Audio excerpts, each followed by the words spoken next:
et tout. Pensez-vous réellement que si le problème de chômage est résolu, ces jeunes qui se livrent à ces activités illicites le feraient? Vous n'êtes pas sans savoir, tout ici présent, que le gouvernement ivoirien fait d'énormes progrès en faisant de nombreux concours pour permettre à tous ceux qui sont titulaires de diplômes d'accéder au poste de fonctionnaire en fonction des diplômes. Donc il y a des catégories.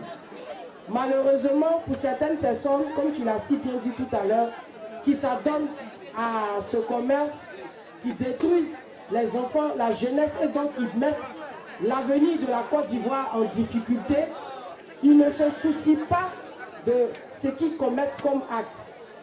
Je le dis parce que même à New York, où on est dans un pays très développé, les gens continuent cette vente illicite de cette substance.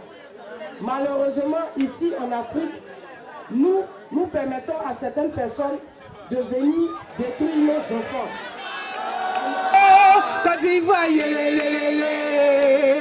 depuis ces années, déjà mes fonds s'affilaient. Contre vents et marées, j'ai fait le choix de t'aimer. Devant tes atouts, c'est mon corps entier qui se sourd. Sur la maison de mon corps, écoute la maison d'Inoka. Côte d'Ivoire, Côte d'Ivoire, Côte d'Ivoire, Côte d'Ivoire, quelle humanité en faisons unis dans la foi. Révéler la patrie de la vraie fraternité. Côte d'Ivoire, pays de l'hospitalité de joie. La Côte d'Ivoire, pays de l'hospitalité d'amour. Côte d'Ivoire, Côte d'Ivoire, Côte d'Ivoire, Côte d'Ivoire,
Madame la représentante spéciale du secrétaire général des Nations Unies pour la Côte d'Ivoire et chef de l'opération des Nations Unies en Côte d'Ivoire, Monsieur le représentant du ministère de l'Éducation nationale, de l'enseignement technique et de la formation professionnelle, représenté ici par la DBS, Monsieur le représentant du maire de la commune d'Aboubo,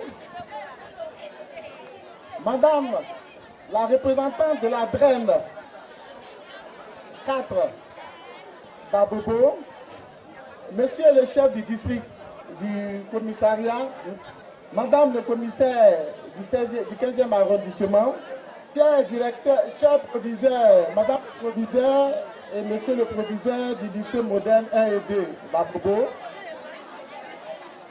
Messieurs les professeurs, encadreurs des clubs des droits de l'homme et chers présidents des clubs des droits de l'homme des différents établissements d'Abidjan, chers élèves, honorables invités, mesdames et messieurs, effectivement, comme Madame le commissaire l'a dit, et Monsieur le représentant du maire de la commune d'Abobo l'a dit, et Madame la représentante de la DREN l'a aussi dit, c'est un honneur pour nous de recevoir Madame la responsable, la représentante spéciale des Nations Unies dans cet établissement.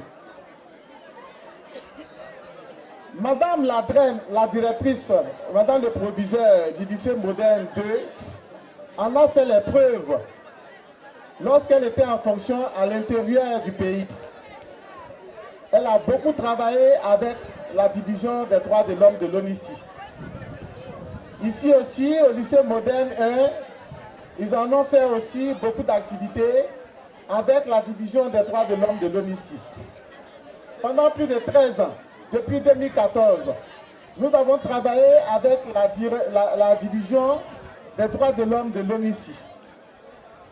Nous avons installé avec la division des droits de l'homme de l'ONICI des clubs humanistes au début, qui sont devenus des clubs humanistes des droits de l'homme. Parce qu'on peut connaître ses droits, mais sans être humaniste. Donc ensemble, nous avons installé ces clubs au niveau d'Abidjan. Et cela s'est répandu dans tous les bureaux régionaux de la division des droits de l'homme au plan national. Nous avons formé les encadreurs qui sont des professeurs ou aussi des éducateurs volontaires pour être des activistes des droits de l'homme. Nous les avons formés sur leur capacité à renforcer en matière de droits de l'homme. Nous leur avons donné la formation sur comment faire une enquête en cas de violation des droits de l'homme. Nous avons distribué la documentation dans tous les établissements au niveau d'Abidjan. Et nous avons participé chaque année, en fin d'année scolaire, nous organisons un bilan pour voir qu'est-ce qui a marché, qu'est-ce qui n'a pas marché. Nous avons bénéficié pendant toutes ces 13 années avec vous du soutien financier, matériel et moral de la division des droits de l'homme de l'ONICI. Fait en sorte que nous ayons ici en Côte d'Ivoire une représentation de la division, une représentation du Haut Commissariat des droits de l'homme de Genève en Côte d'Ivoire. Cela va nous aider à continuer dans ce élan. Et aussi, les élèves se sont joints à moi avec les encadreurs de grands établissements pour vous remettre un présent à titre symbolique. Pour que vous puissiez l'afficher dans votre maison et vous rappeler à chaque fois que vous regarderez ce tableau qu'un pays vous a aimé, un pays ici vous avez sémé quelque chose dans nos cœurs. Et qu'aujourd'hui, chaque élève peut connaître un article de la Déclaration universelle des droits de l'homme. Un élève peut aujourd'hui savoir qu'est-ce que le droit d'une femme. Un élève peut savoir aujourd'hui qu'est-ce qu'on appelle Convention relative aux droits de l'enfant. Et nous avons invité le commissariat, le 15e arrondissement, parce que nous voulons pérenniser la continuité, rapprocher les commissariats des établissements. Et nous avons vécu l'expérience aujourd'hui avec Abobo. C'est très important parce que les droits de l'homme doivent être pratiques. Pas seulement les énumérer, mais il faut les pratiquer. Merci à Madame le commissaire du 15e arrondissement et merci à son chef hiérarchique. Merci à toute la délégation venue pour nous soutenir. Que Dieu vous bénisse et accompagne chaque Onusien dans sa famille. Et que la paix que vous avez instaurée dans ce pays vous accompagne jusqu'à ce que vous soyez des meilleurs à chaque fois que vous irez, vous sèmerez la paix dans chaque pays. Nous tenons à présent beaucoup emballé parce que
participe aujourd'hui à cette cérémonie d'hommage à l'honneur de l'ONUCI. Donc je voudrais associer à cet hommage l'ensemble des fonctionnaires internationaux et des fonctionnaires nationaux qui ont servi à l'ONUCI depuis la création de l'ONUCI, et aussi avoir une pensée pour tous nos collègues qui ont perdu la vie ici en Côte d'Ivoire au cours de leur mission à l'ONUCI. Ils sont au nombre de 165. Je voudrais vous exprimer, vous dire combien je suis heureuse personnellement d'être ici. Heureuse d'être ici pour 3 raisons. La première raison, c'est cet accueil chaleureux et unique que vous nous avez réservé aujourd'hui. La deuxième raison, c'est cette extraordinaire prestation des artistes et les danses. Et ils ont vraiment, comme on dit ici en Côte d'Ivoire, chauffé le coin.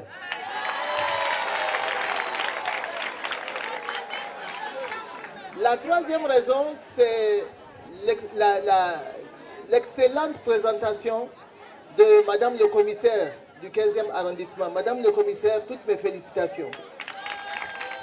Et je voudrais également féliciter les élèves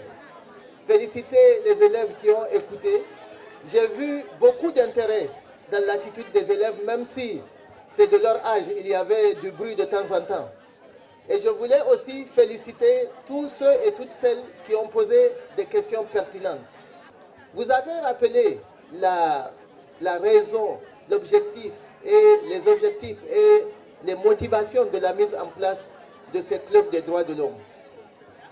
Pour ma part, comme je viens de le dire, le sentiment que j'ai, c'est que l'ONUCI laisse entre vos mains, non pas un bébé, mais c'est un jeune homme qui est debout sur ses pieds et qu'il vous reviendra d'entretenir ensemble avec tous les élèves et le personnel encadreur des élèves ici. Donc il est vrai que dans un mois, l'ONUCI va se retirer de la Côte d'Ivoire. Quoique, au moment où je vous parle, il ne reste plus grand monde à l'ONUCI. Je pense qu'il ne reste qu'environ 100 personnes. Mais le fait que l'ONUCI s'en va, comme j'ai l'habitude de le dire, doit être une source de fierté pour les Ivoiriens.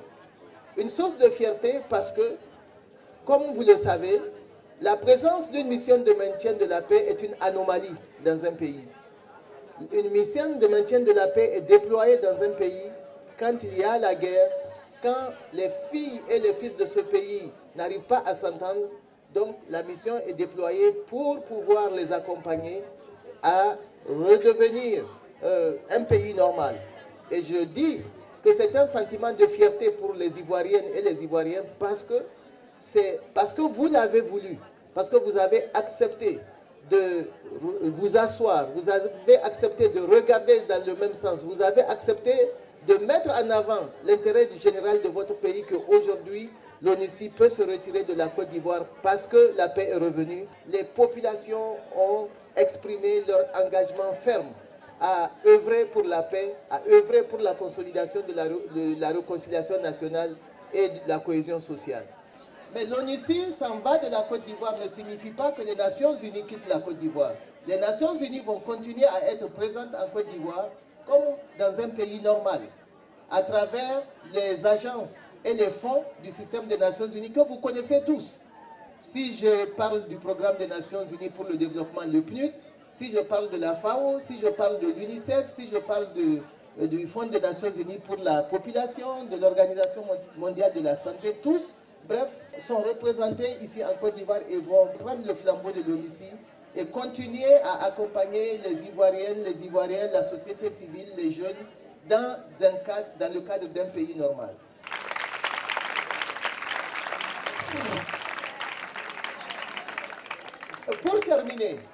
Pour terminer, je voudrais vous exhorter, vous les jeunes, ici, vous êtes les leaders de demain et le pays sera mis entre vos mains. Donc faites en sorte qu'au moment où vous serez les responsables de demain, que vous soyez des responsables imbus de respect des droits de l'homme, imbus de la culture de la paix, est un but de la volonté de faire en sorte que le développement de votre pays puisse prendre le pas sur toute division et sur tout ce qui ira à l'encontre de la cohésion et de l'intérêt de votre pays. Donc je voulais m'arrêter là et je voulais vous remercier pour l'honneur que vous m'avez fait et pour tous les présents que vous avez donnés. Doucement trouvera la paix. Je crois que j'ouvre les